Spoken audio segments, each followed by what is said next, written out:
Welcome back to part 5 of Death End Request 2, where today, after we wrap up our day and go into the nighttime once again, we'll be looking for a newspaper publishing place to try and get some information on what on earth is going on in Leshiora, if anything. I awoke shortly before midnight as I had intended to visit the abandoned publisher about which Rotti had informed me of. Despite Rotti's insistence on joining me, I knew going alone would be for the best.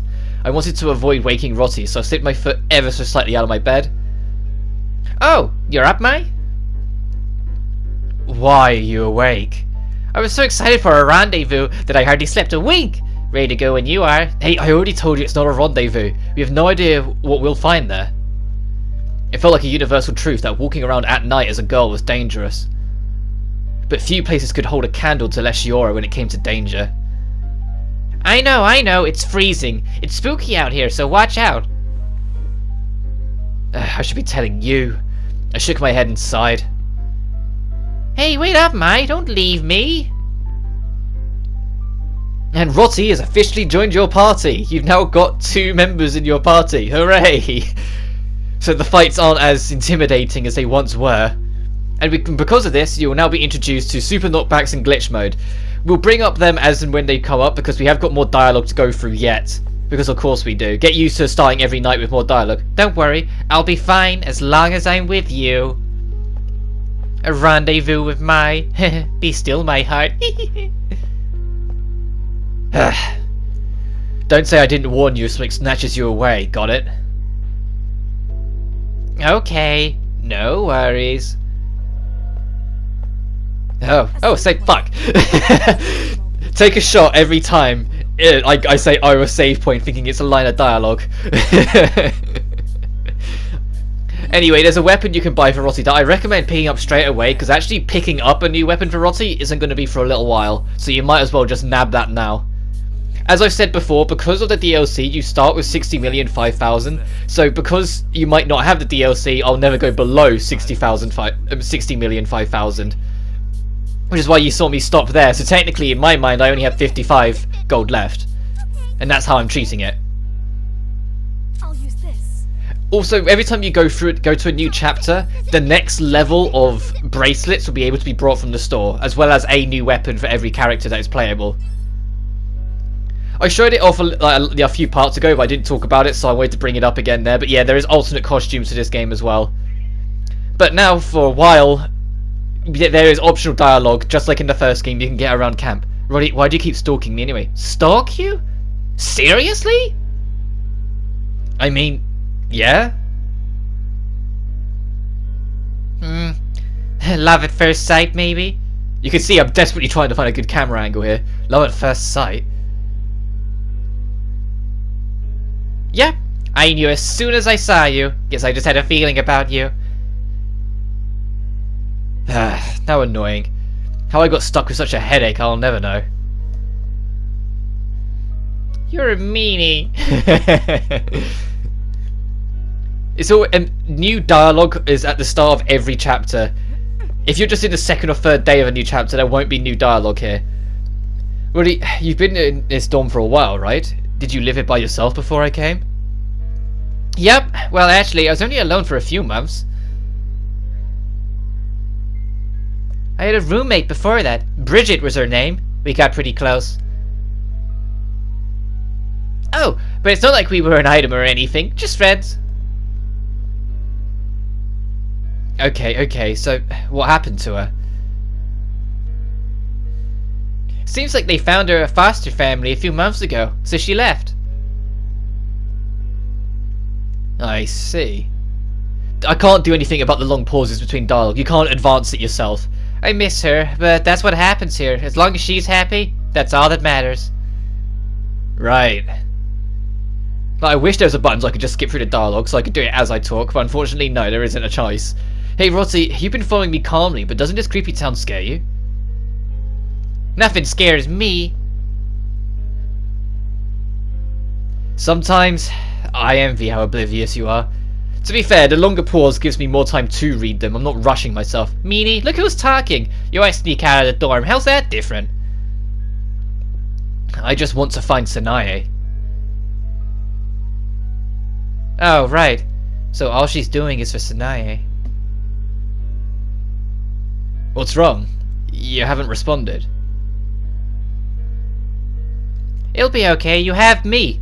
We're in this together, no matter what. Right.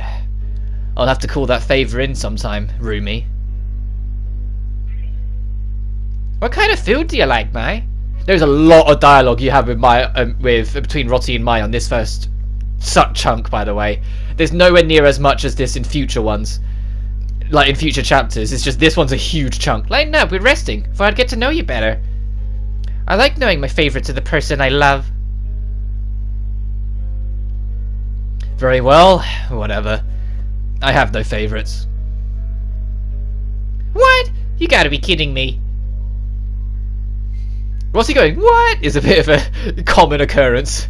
Cuisine doesn't interest me. Food goes in, food goes out. Oh, I know. I'll make you some sweets next time. Okay. I look forward to it.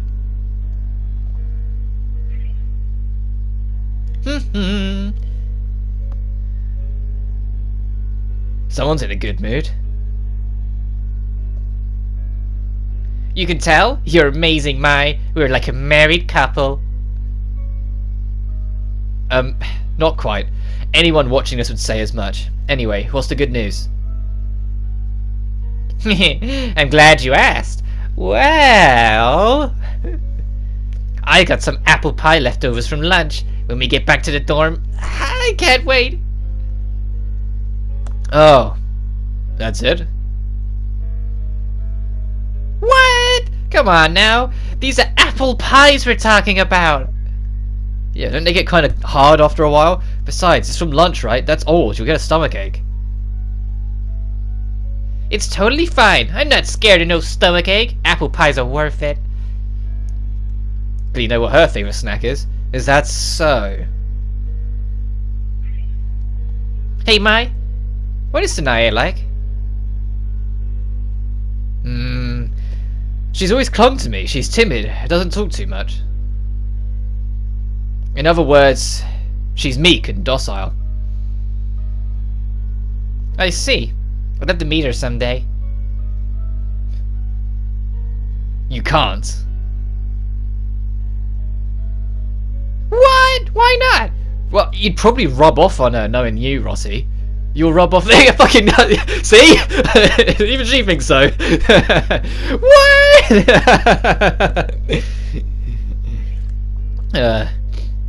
Oh, and that's the end of that. There's always generic chat that you can get with them when they've run out of unique things to talk about. Additionally, there's 3 ways of instantly ending a conversation. The first one is attacking them. If you just press the attack button once the conversation starts, they'll comment on it like, ah, you surprised me. The second is also kind of obvious. You just, after you start talking, leave the chat bubble. Don't ignore me, listen to me for once. And my favourite, and I pressed the wrong button by accident here, so I accidentally swing at her again. Well, sorry, Rossi, didn't mean to swing at you again. If you start jumping like a loony, you'll get they'll comment on it too. Are you jumping? Like everyone will comment on it and be like, what are you doing? Oh, a save point. But that being said, it's time for a respectably large chunk of just gameplay. This is like the first real huge instance of just the game letting you just crack on. Like there's a healthy amount of encounters around, there's a lot of little plot moments. You now have 2 party members, so you'll be more comfortable in battle. You're going to see me be very experimental with Roti's moveset because there's a few skills early on I want to try and get a hold of as soon as. Valley Fresh being a perfect example of it. Valley Fresh is brilliant to have. It might not sound it because it is a double-edged sword. If you've ever played Yu-Gi-Oh, there's a card, I think it's called Black Hole. It's been a while, so you have to bear with me. Where it destroys anything helpful on not just the enemy but yourself, making it a huge risk. That's what Valley Fresh is. Any buffs or debuffs on any living being in the arena, so any enemy and any ally, are gone. So if you've like buffed the shit out of your party but your enemy has like one really annoying buff as well, that's the double-edged sword of you're making yourself more vulnerable just to be able to get rid of something the enemy has. But in spite of how dangerous it sounds like it is a great tool in your asset to have, especially if you're going for completion in this game. when we get to it much later on, the post game can be quite brutal at points, and so having something like that to just take away some of the advantages the enemies will give themselves can really make the difference. The usual rule of thumb that I go into any JRPG when I'm recording it for this, if you've been with us a while, you know what I'm about to say, is that I only keep in encounters with new enemies. I usually make an exception in the earlier parts of a new project just so I've got more time to talk about gameplay mechanics and systems, but as a whole, if it's only enemies we've already fought and it's not mandatory, the fight won't be kept. Mandatory encounters I always keep regardless of whether the enemies are in or not. Also in this first area, there's a couple extra treasures that are now available for some reason just because Rotti's in your party. Which is just an odd thing. It's more of a reason to get you to check back here, but when I was recording I couldn't remember if that meant there was another treasure back round here, so I ended up going back round and checking. There isn't. After you get Rotti's ribbon you can just carry on, because the next unique treasure that's added when Rotti's here is in the next area. And you're going to see me like try even harder using things like Pilgrim Shift into it, just to try and get as many extra skills as possible. The amount of experimentation you need to do to get the skills is a teeny tiny bit more awkward than the first game, but at the same time I found myself getting a large percentage of them than in the first game. Like in the first game there was a lot of, you have a level 1 star skill and a level 2 star skill, just do level 1, level 2, level 2, you'll get level 3. Whilst in this one they've mixed it up more and they'll ask you to throw in a magic spell in there or make it a 3-part combination to get X skill, yada yada. The percentage based on them I think is still there, but the game doesn't tell you anymore. In the first game there was always a percentage telling you how likely you was to get a new skill, and now it doesn't. So it's a bit more awkward to work it out, but just keep experimenting, keep on trying new things. A large chunk of the skills you'll need you will get anyway through leveling eventually. But when you keep in mind, when I finished the game on my blind playthrough, I had the main 3 characters, because there's more than 3, but the main 3 I used, it was 93, 93, and 99%. There's something nefarious going on here. Huh? Why? Look around you. Haven't you noticed that it's dead? I mean, it doesn't seem like people even live here. I was unsurprised that no one else had been wandering the streets past midnight, but I could sense no life anywhere around us, not even a house with lights on. It was like a collection of deserted dollhouses. You think there'd someone be awake, you know? Well, sleeping before midnight is a tradition in Leshiora. That's why it's so quiet. It's custom. Custom? Yeah, that's how we've always done things. If sleeping before midnight is a custom, then what were Headmistress Midra and the maids doing up past midnight? I knew no one at Wordsworth could be trusted. Alright, the old publisher is that way. Then Rotti casually grabbed a hold of my hand. Oh, you won't resist? I surrender. Yay! At last Maya and I have made strides. Have you listened to a word I've said? Sheesh, learn to let go sometime. Not that our sass isn't cute. Me? Cute? Something's wrong with you. You're twisted. A twisted bad girl that's out past midnight. You and me both. Naughty girls gotta stick together. Okay, what have I told you about thinking before you speak? Come on, let's go. The publisher's close. Ugh. I'm still giggling about yesterday's part. Oh, it's just up ahead. I see. Rotti's just like, oh, contraire. Like, she knows exactly what she's saying. She knows exactly how dirty it is that some of the things she says sounds. What is it, Rotti? Like I said, reading up the map will not pause the dialogue. Oh, it's so flattering that you think you need my help. I'm rubbing off on you, aren't I? Moron. What? Wait for me. Don't leave me behind. But back on the topic before this cutscene kicked off. Yeah, I got 93%, 93%, and 99% on these skills. I was only missing a small skills. I'm still missing 1 skill on my main save for Mai, and I have no idea what it is, and it's annoying me. Like, because there's only 1 left. Like right now, it's 99, 99, 100 on my main save, and it's just like, what skill am I missing? I'm missing a skill on mine, I'm missing a skill on Rotti, and I have no idea what it is. I don't need that skill for anything, so I'm not too fussed, but it'd be nice to have, you know? You're gonna see me, like, push to try and be more experimental. Rotti, in comparison to Mai, Rotti is far more well-rounded. Like, she is just a jack-of-all-trades, master-of-none kind of character. Although her elemental preference is sun, you're still going to get good magic from Star and Moon, even though she's obviously going to be weak to Moon. like she's still pretty helpful with it. So it's kind of like she is a perfect second member to have because she just covers everything. She has decent healing magic, decent skills all around, some pretty great attacks later on. She's just nice to have. Whilst mine, in contrast, is a little bit more focused. You might have noticed that we're starting to learn more skills, but her sun-based skills, we got Soul Spear and Fionia, or Fiona, and like that's it. That's gonna stay like that. They're not the only two fire skills she ever learns. Assuming the last skill I'm missing on my main save isn't a third fire skill, but literally they're the only two sun skills you're ever gonna learn. But now it's to introduce a new mechanic. Returning from the first game is glitch modes, but they've been reworked to be a lot more powerful than they used to be and a lot more worth going for. Glitch modes is when your glitch percentage goes above 80%, which your glitch percentage goes up by touching glitch spots or taking damage. When it goes above 80%, you go into glitch mode. Glitch mode boosts all your stats and gains you access to a special attack. In Rotti's case, it's Vampira. The difference between this one, though, and the first game is that in the first game, if you hit 100%, it killed you. You had to find a striking balance between 80% and 99. If you touched 100, it killed you instantly, making it very dangerous because enemies could beat you up so much that you go beyond 80 and just hit 100. So when it rolls around to that character's turn, they just drop dead immediately. They've got rid of that. It doesn't matter if it touches 100%, making it actually advisable that you try and keep it as close to 100% as possible. Because then you can get more turns out of it, because using your ultimate ends glitch mode immediately, but any turn that you're still in glitch mode, it drops by 10%. If it drops back below 80, you lose it. Here's an introduction to something brand new to Death End 2 though. That thing. That was what attacked Vina. Yikes, it's walking this way. What should we do? I have a bad feeling about it. Roddy, we're escaping. Run! No one knows what they are. These are the Dark Shadows. If they touch you at all, it's an immediate game over. If they find you, run. Literally what it says on the tin. If they make any physical contact on you, a blooded like handprint will slap the screen and it will just cut to game over. Looks like it's not following us. I wonder what that was. I don't know. Only that it's probably a good idea to run from it if we see it. And that is the case. But I'm going to say right now, they underutilize this thing. It doesn't appear as randomly as it probably should. It has a few random spots, but 99% of its spots are scripted, and it will appear in the same place every time you pass by it.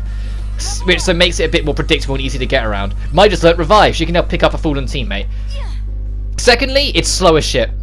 So you can move around it, you can navigate around it very easily. And the third and biggest thing that kind of cements it as a non-issue, its hitbox is tiny. Like even it like ever so slightly grazes you, and you can see its finger like clip through you, it won't count. It has to be like perfectly on you for it to count to get its instant kill, making it more of an annoyance than anything. There will be a tight corridor, it will appear halfway down it, and you will easily go around it without a problem. And they try, but because it appears in scripted locations, it is possible for more than one to appear later in the game if you trigger more than one scripted location it could appear in. But it still isn't enough of a threat. They should have made the thing faster or make its hitbox bigger. Personally, I think they should have made the thing faster. The hitbox, I get making the hitbox very generous because it is an instant game over if you touch it, so you don't want it to feel bullshit. But I still feel like it should be... I think what they should have done is make it slightly faster than the default speed, but slightly slower than the sprint speed. Because unlike older Idea Factory games, you automatically start sprinting if you move straight for a while. So so when you first start moving and realise it, it's catching up to you, but then the distance starts creeping away. So then you've actually got to be careful how you navigate it to not get caught unawares. We did just pick up a new bracelet. We picked up a new ring as well earlier, but the bracelet's not that good. The ring's nice to have, but the bracelet's nothing special. Over here, you see me be a bit cautious because I knew there was dialogue coming up. Make a left there. Got it. Let's hurry. That's it for the dialogue, but I just wanted to not miss it. And I keep this encounter in because it's the first instance of a bad encounter. If an enemy hits your E from behind, they will have advantage. You'll be stuck in the middle of the arena. And the way it works is that it doesn't guarantee they go first. It just essentially adds a set number to their speed, making it more likely that they will get to go first. But because you level up very damn quickly in this game, as you've probably already noticed. Because we're already a decent level, that's not a threat. If you're worried about being over-leveled in this game, don't worry about it. As I keep saying, once we get to the Chapter 3 main boss, the difficulty picks up. And it doesn't really matter what level you are, because it starts to come more down to your strategy and placement. Because just like in the first Death End, if you just have your teammates right next to each other, fights can fall apart insanely quick. Because the enemy will just be able to hit all of you in one go. And now here's me remembering about the metal bracelet, which is not that great. For a long while, the bracelets that you can buy from the shop will be your best bet. Which is a shame to say that, but it is what it is. But late game, there are some amazing bracelets that you can get a hold of. So don't worry about it right now. Just buy the ones that you want as you go. Everything else, try and pick up, because they tend to be better. But here is the place. There it is, Mai.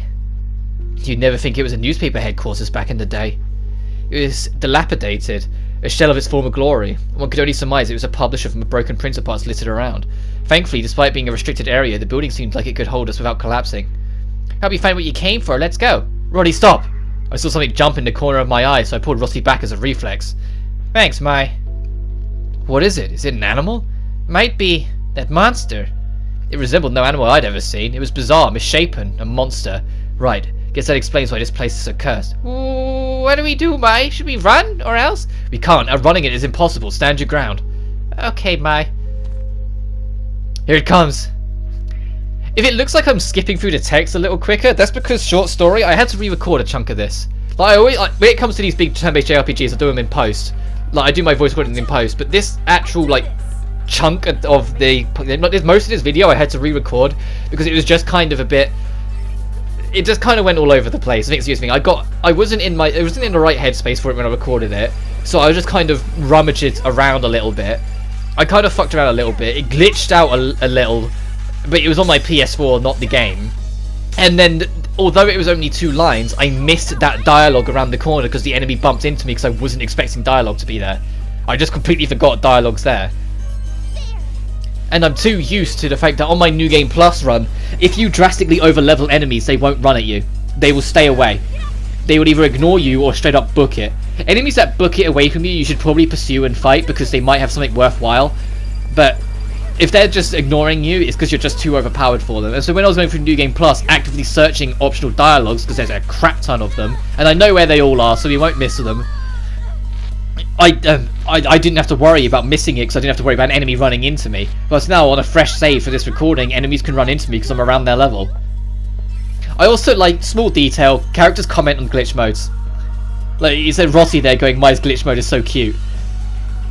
And also, it had, controversy is the wrong word, because people didn't get much of a stick of it. People would just be like, oh, okay. Do you remember in the first game, one of the criticisms I had is that I didn't like the glitch mode designs.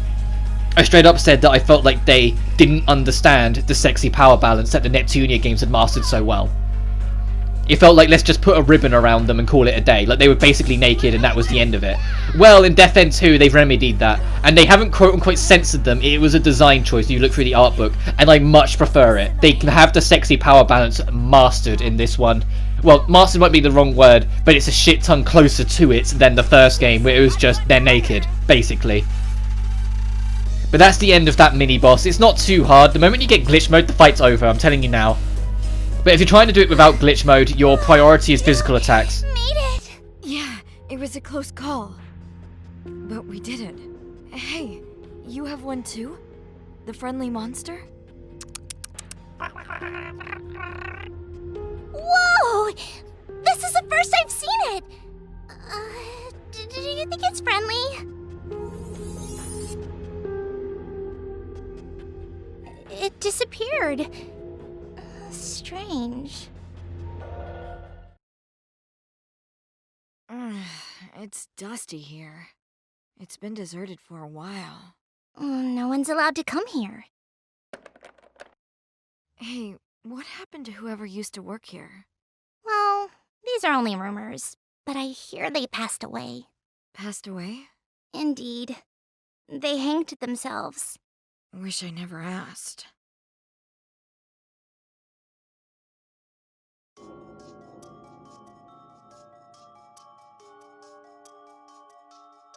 How old is this stuff? Certainly old-fashioned. Maybe these documents can point us in the right direction. Using dark magic. Floor design. Some of the pages are torn. I can't read them. Dark magic? Sounds creepy. My! There's an article here. It's hard to tell when this article was written, since it's been cut out from the original source.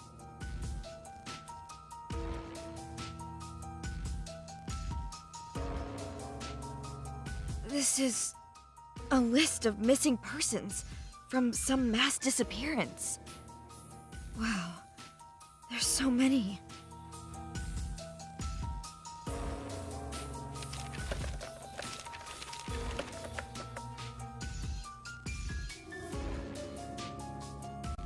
Hey, look at this! What'd you find? Hey, that's...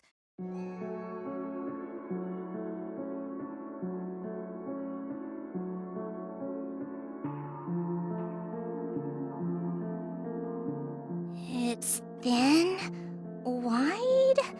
Must be a lunchbox, right? No, it's a laptop. A lap? What?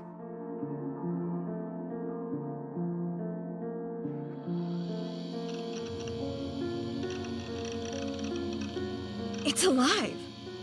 That thing is alive? Who's there? Isn't she a maid at Wordsworth?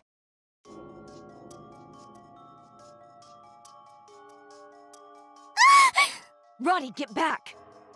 What are you doing here? Why are you... Get back to the dorm. Huh? What is that? Behind you!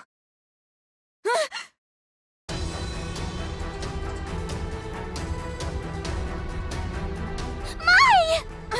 It's stuck up on me! What now? Unauthorized user detected. Commence system wipe. What?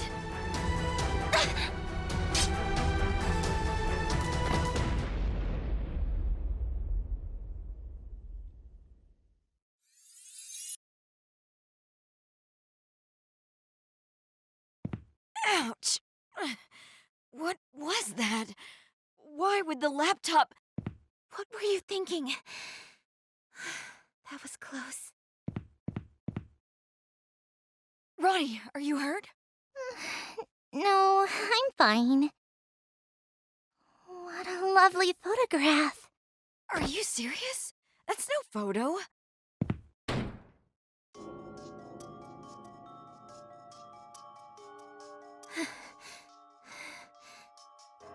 You're the new maid who just started working at Wordsworth, right? Sheena. Nino Mia. What's that? A bomb? Looks like there's some relics of the old war around here. Like mines or explosives. Did you... save me? Is that thing really a laptop? I really shouldn't be telling you this, but that laptop is cursed. It's been altered by a genius programmer using Iris. You saw it for yourself. It liquefies unknown users. It's dangerous. A laptop? That kills people? Impossible. The light flashed and it detonated. That's no PC, it's a weapon. No, that was a security protocol. Believe it or not, it's cursed. Touching it will turn you into mist. I never thought I'd find it here. It's unsafe, so I'll take it.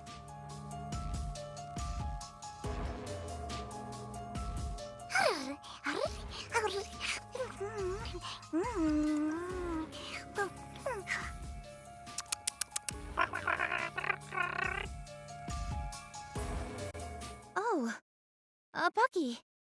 You guys have one too? So you can see it? The monster thingies? Yep. Look.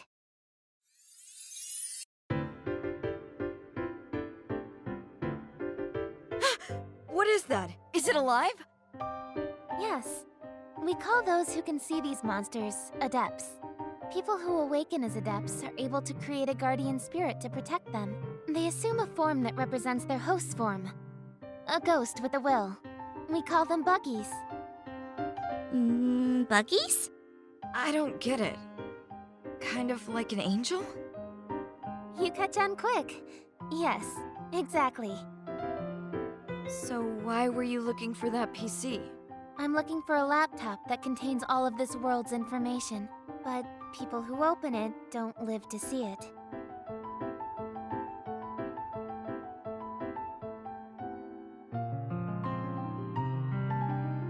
PC? Roddy, do you live under a rock? By now, every person on the planet has a PC. Sure, but I've never seen one before. Oh, well, whatever. Hey, do you think it could help me find my little sister? If it works as rumored, then probably. But don't get your hopes up. It's unusable in its current state. In order to lift the curse, we need to insert a memory to act as a key. Or so it says. Got any idea what that could be? Unfortunately not.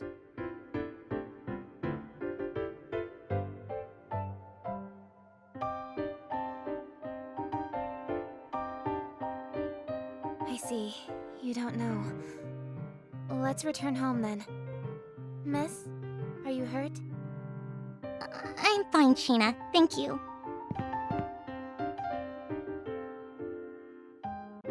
So you're like me, an outsider. What do you know about this place? I only just arrived, so not much. What I do know is that this place is cursed. It contains monsters and unholy magic.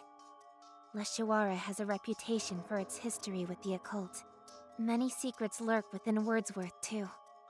Be careful. So you picked up on it too? If you heard anything fishy, would you tell me? Come on, don't ignore me.